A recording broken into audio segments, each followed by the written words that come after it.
Welcome to both coaching centre. Both coaching সেন্টারে সবাইকে স্বাগত জানাই।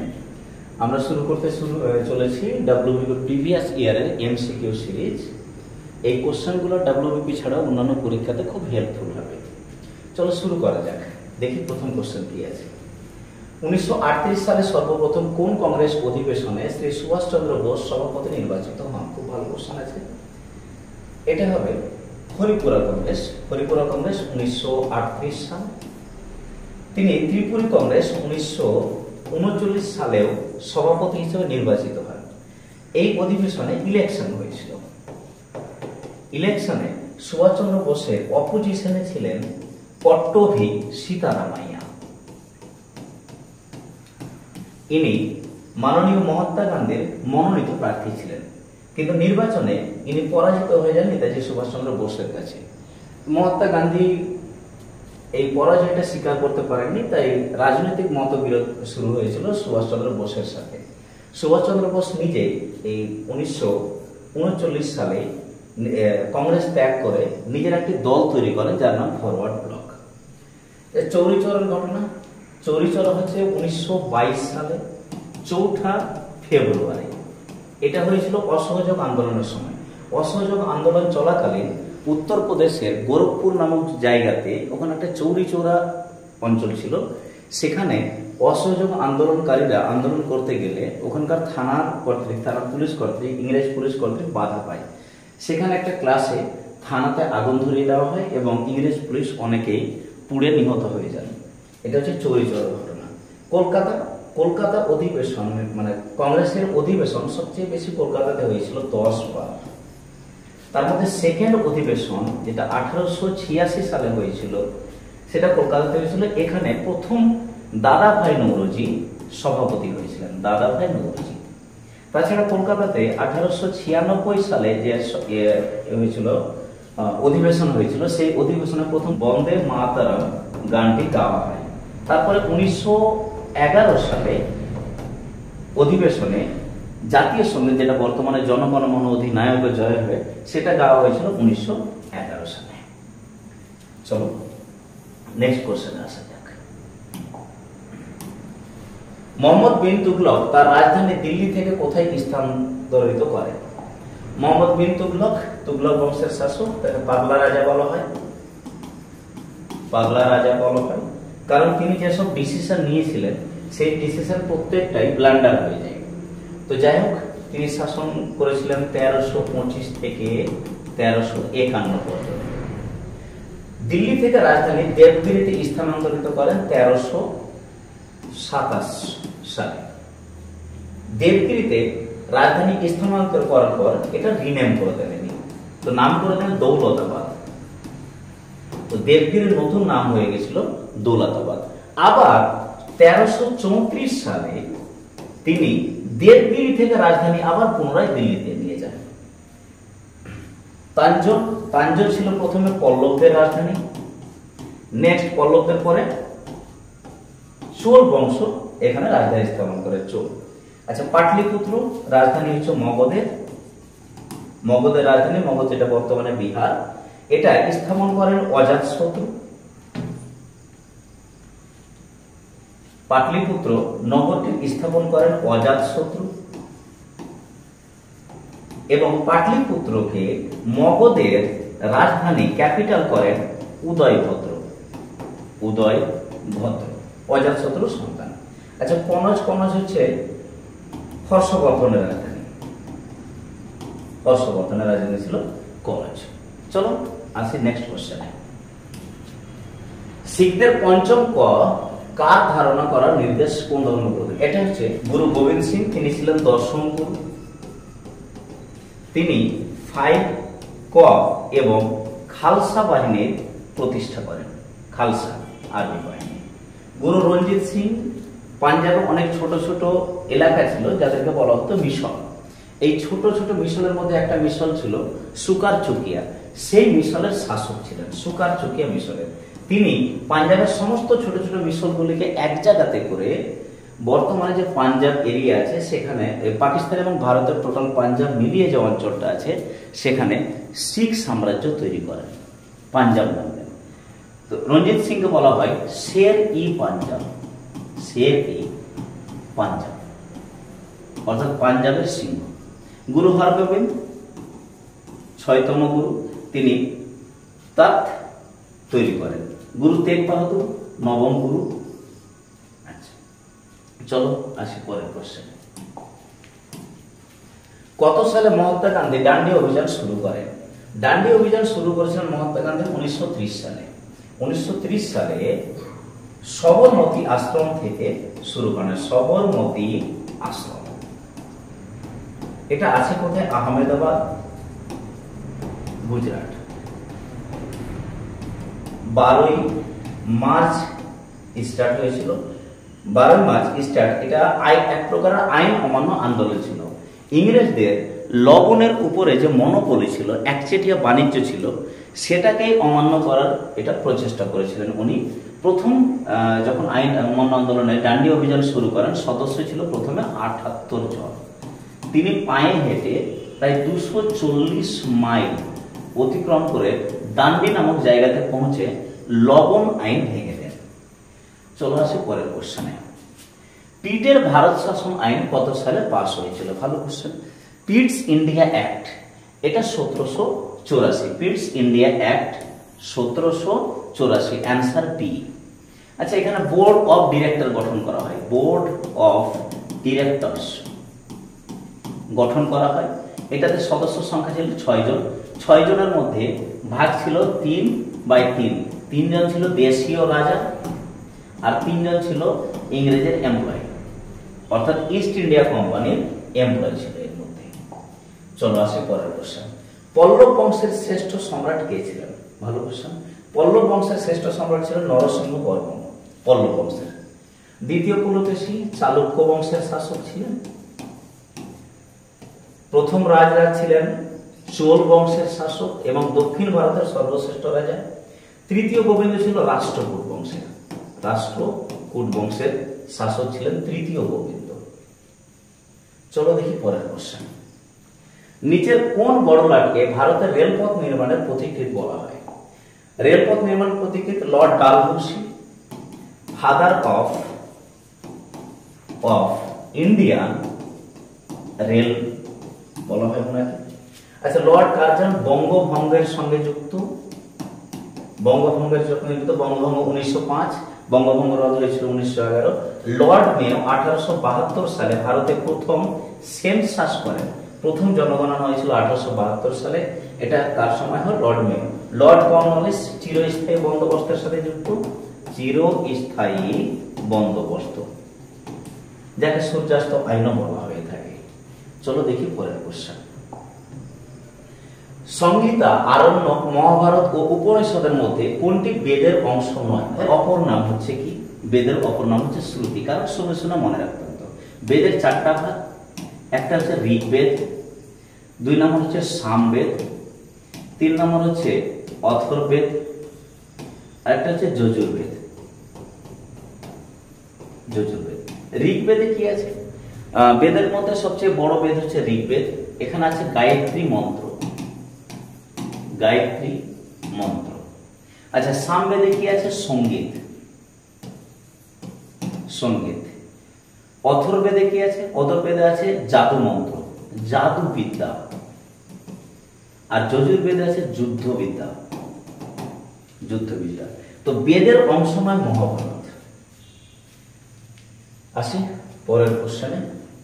1885 সালে কংগ্রেসের প্রথম অধিবেশনে নিচের কোন শহরে অনুষ্ঠিত হয়েছিল? ভালো কোশ্চেন। 1885 প্রথম অধিবেশন হয়েছিল বোম্বেতে। বোম্বেতে হয়েছিল তেজপাল সংস্কৃত কলেজে। প্রথম সদস্য ছিল 72 জন। সভাপতি ছিলেন WC ব্যানার্জি। উমেশ চন্দ্র ব্যানার্জি ছিলেন কংগ্রেসের প্রথম অধিবেশনের সভাপতি। পরের কোশ্চেন দেখি।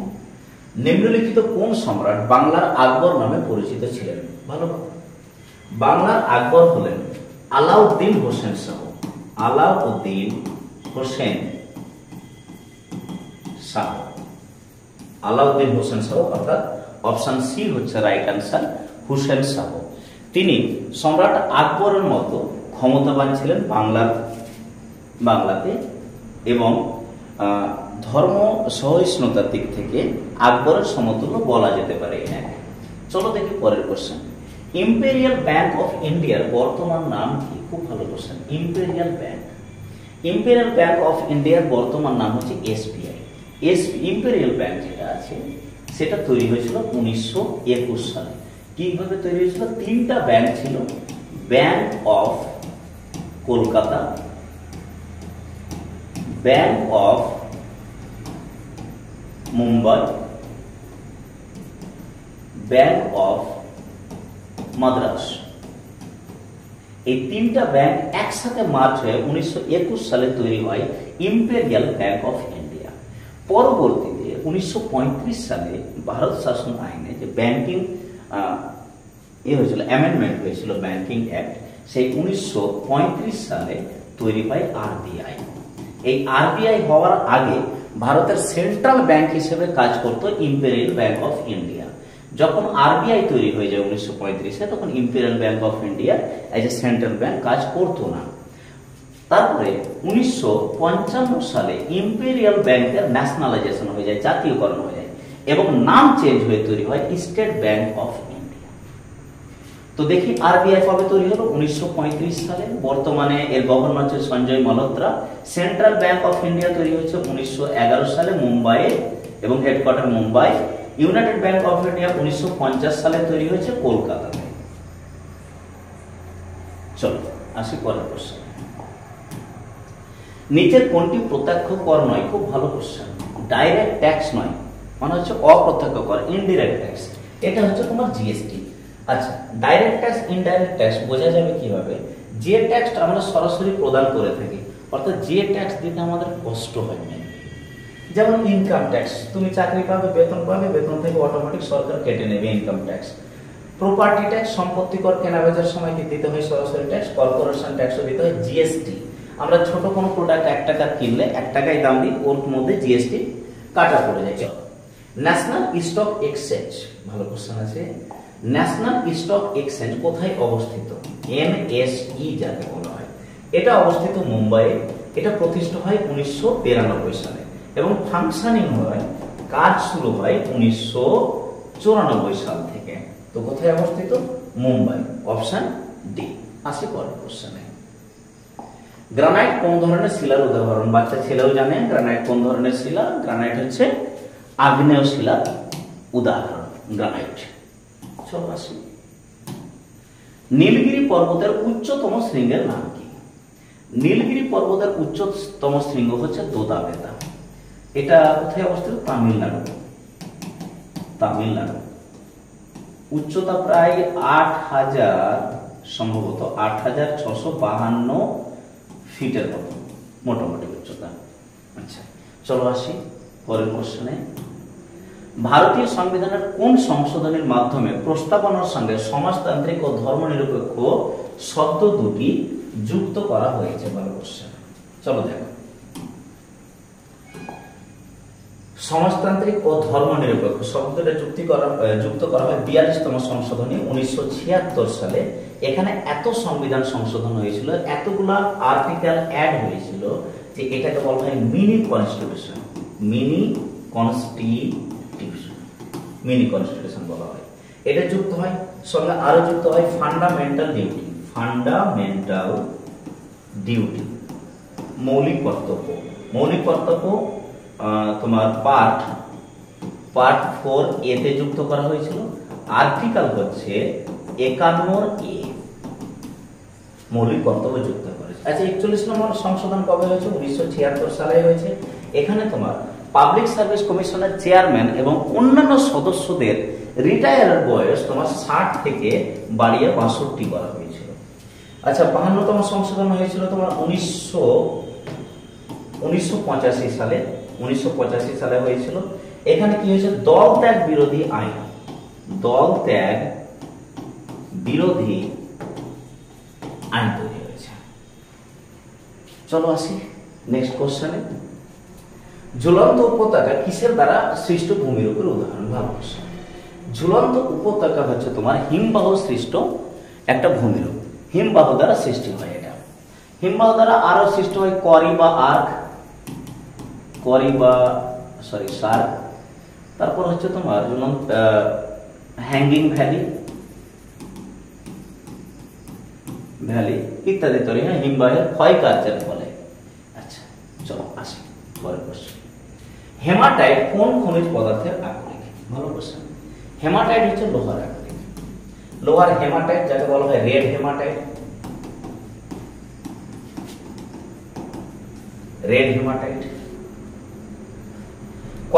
কয়লা হচ্ছে 4 প্রকার। একটা হচ্ছে অ্যান্থ্রাসাইট, বিটুমিনাস, লিগনাইট এবং পিট। 4 প্রকারের কয়লা হয়। সব থেকে উন্নত মানের কয়লা হচ্ছে অ্যান্থ্রাসাইট, আর সব থেকে নিম্ন মানের কয়লা যদি বলি সেটা হচ্ছে পিট। দেখো তামা মানে কপার, তামার আকরিক হচ্ছে কপার পাইরাইটিস। বক্সাইট হচ্ছে অ্যালুমিনিয়ামের আকরিক হচ্ছে বক্সাইট। আচ্ছা, কেন্দ্রীয় সরকারকে আইন বিষয়ে পরামর্শ দেওয়ার জন্য ভারতীয় সংবিধানের কোন পদটি তৈরি করা হয়েছে? ভালো কোশ্চেন। কেন্দ্রীয় সরকারের সরকারি উকিল যদি বলি লয়ার, তাহলে সেটা হচ্ছে অ্যাটর্নি জেনারেল। উল্লেখ আছে কত নম্বর আর্টিকেল? আর্টিকেল 76। লোকসভার স্পিকার হচ্ছে তোমার 93, সুপ্রিম কোর্টের বিচারপতি 124 এর এ নম্বর আর্টিকেল আছে সুপ্রিম কোর্টের বিচারপতি। অ্যাডভোকেট জেনারেল, এটা কোথায় পরামর্শ দেয়? অ্যাডভোকেট জেনারেল আইনি পরামর্শ দেয়, তবে এটা আইনি পরামর্শ দেয় স্টেটকে, প্রত্যেকটা রাজ্যকে। কত নম্বর আর্টিকেলে? 165 নম্বর আর্টিকেলে অ্যাডভোকেট জেনারেল অফ ইন্ডিয়ার বর্ণনা আছে। ওকে, ইন্ডিয়া হবে না স্টেট। আচ্ছা, চলো আসি পরের প্রশ্ন। নিচের কোন কোষীয় অঙ্গাণুটি প্রোটিন সংশ্লেষে সাহায্য করে? ভালো কোশ্চেন। প্রোটিন সংশ্লেষে সাহায্য করে রাইবোজোম, একে বলা হয় প্রোটিন ফ্যাক্টরি।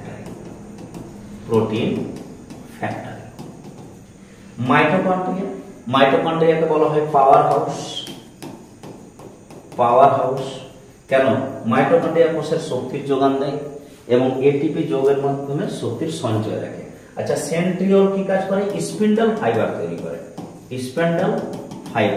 এবং সঙ্গে আরো দুটো জিনিস তৈরি করতে হেল্প করে, সিলিয়া এবং ফ্ল্যাজেলা।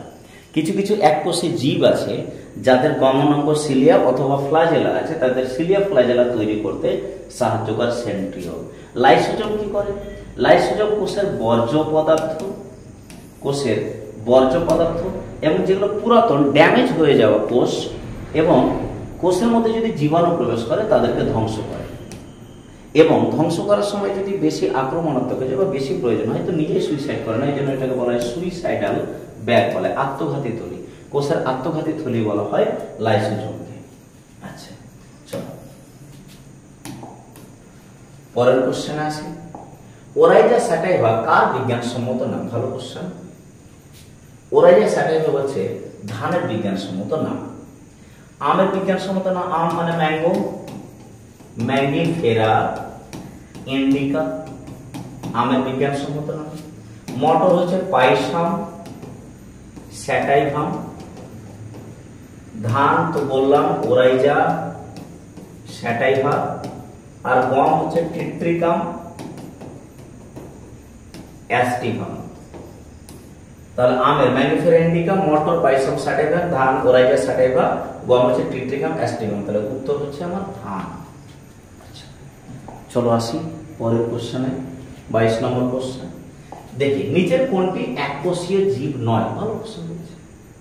ব্যাকটেরিয়া কনফার্ম এককোষী। ফিতাকৃমি অনেক বেশি হয়। স্তন্যপায়ী প্রাণীর অন্ত্রে ফিতাকৃমি জন্ম হয়, এটা অনেক বড় আকারে হয়ে যায় ফিতাকৃমি। তো যাই হোক, ব্যাকটেরিয়া এককোষী আছে। ওকে, ব্যাকটেরিয়া ঘটিত অনেক ধরনের খুব মারাত্মক রোগ হয়, যেমন যক্ষা, টিউবারকুলোসিস যাকে বলা হয়, টিবি। তারপর হচ্ছে কলেরা, ডিপথেরিয়া, তারপর ফিস্টুলা ইত্যাদি রোগ হয়ে যায় ব্যাকটেরিয়া। নীলাশক শৈবাল, এটা গরুর খাদ্য হিসেবে ব্যবহার করা হয়।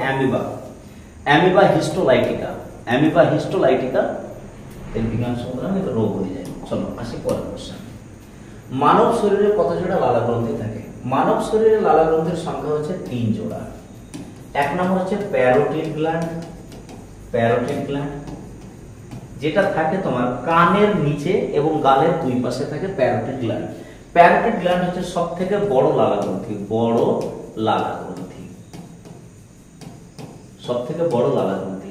অনেক সময় গাল ফুলে যাওয়া যে রোগ হয় সেটা প্যারোটিড গ্ল্যান্ডের কোনো সমস্যার কারণে হতে পারে। আচ্ছা, parotid gland, submandibular gland, submandibular gland, parotid gland, submandibular gland. Submandibular gland কোথায় থাকে? চোয়ালের নিচে, নিচের চোয়ালের নিচে থাকে সাবমান্ডিবুলার গ্ল্যান্ড। আরেকটা হচ্ছে সাবলিঙ্গুয়াল গ্ল্যান্ড, সাবলিঙ্গুয়াল গ্ল্যান্ড। এটা কোথায় থাকে বাবু? জিভের নিচে, জিভের নিচে থাকে। ওকে, মানব শরীরে লালা গ্রন্থি টোটাল 1200 থেকে 1500 ml লালা তৈরি করে পার ডে। একদিনে 1200 থেকে 1500 লালা তৈরি করে থাকে। আচ্ছা, লালা গ্রন্থির মধ্যে লাইসোজাইম থাকে যেটা জীবাণু ধ্বংস করতে সাহায্য করে খাদ্যে। চলো আসি পরের প্রশ্নে। গয়টার রোগটি কিসের কারণে হয়? খুব ভালো প্রশ্ন আছে। গয়টার বা গলগণ্ড বলা হয়, গয়টার বা গলগণ্ড। তো গলগণ্ড রোগ হয় তোমার হাইপার থাইরয়েডিজমের জন্য। হাইপার থাইরয়েডিজম কাকে বলে? হাইপার থাইরয়েডিজমে থাইরক্সিন, T4, T3 হরমোনগুলো বেশি ক্ষরণ হয়। তাহলে বেশি ক্ষরণ যদি হয়ে যায় তাহলে হাইপার থাইরয়েডিজম। কম ক্ষরণ হলে হাইপোথাইরয়েডিজম। ওবিসিটি মানে হচ্ছে স্থূলতা, স্থূলতা মানে যেটা প্রচুর মোটা হয়ে যায়, অতিরিক্ত শরীরে বেশি পরিমাণে যদি চর্বি চলে আসে তাহলে যে রোগটা দেখা যায় তাকে বলা হয় ওবিসিটি রোগ।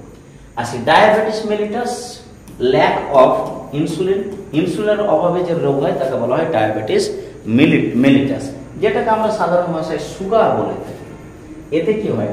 ইনসুলিনের পরিমাণ কমে গেলে গ্লুকোজকে গ্লাইকোজেনে পরিণত করার ক্ষমতা হ্রাস পেয়ে যায়। আচ্ছা, এসআই পদ্ধতিতে তাপমাত্রার একক কি? এসআই পদ্ধতিতে তাপমাত্রার একক হচ্ছে কে, মানে কেলভিন যাকে বলে, কেলভিন, কেলভিন অর্থাৎ কে অ্যান্সার। সেন্টিগ্রেড এটা হচ্ছে সিজিএস ইউনিট অফ টেম্পারেচার, তাপমাত্রা সিজিএস একক হচ্ছে সেন্টিগ্রেড। ফারেনহাইট হচ্ছে তোমার এফপিএস পদ্ধতিতে। আর ডিগ্রি কে হয় না, শুধু কে হয়, কেলভিন। আচ্ছা চল আসি, সাধারণ তুলা যন্ত্র কোন শ্রেণীর লিভার? সাধারণ তুলা যন্ত্র, সাধারণ জিনিস কোন শ্রেণীর হবে? প্রথম শ্রেণীর। সাধারণ তুলা যন্ত্র প্রথম শ্রেণী। তারপরে টিউবওয়েলের হাতল প্রথম শ্রেণীর লিভার। ওকে, আচ্ছা। দ্বিতীয় শ্রেণী ঠেলা গাড়ি, দ্বিতীয় শ্রেণীর লিভার। নৌকার দাঁড় দ্বিতীয় শ্রেণীর লিভার। তৃতীয় শ্রেণী মানুষের হাত, চিমটা, এগুলো তৃতীয় শ্রেণীর লিভার। আচ্ছা, স্প্রিং তুলার মাধ্যমে বস্তুর কি পরিমাপ করা হয়? দেখো, স্প্রিং তুলাতে কি হয়? একটা বস্তুকে নিচে ঝুলিয়ে দেওয়া হয়।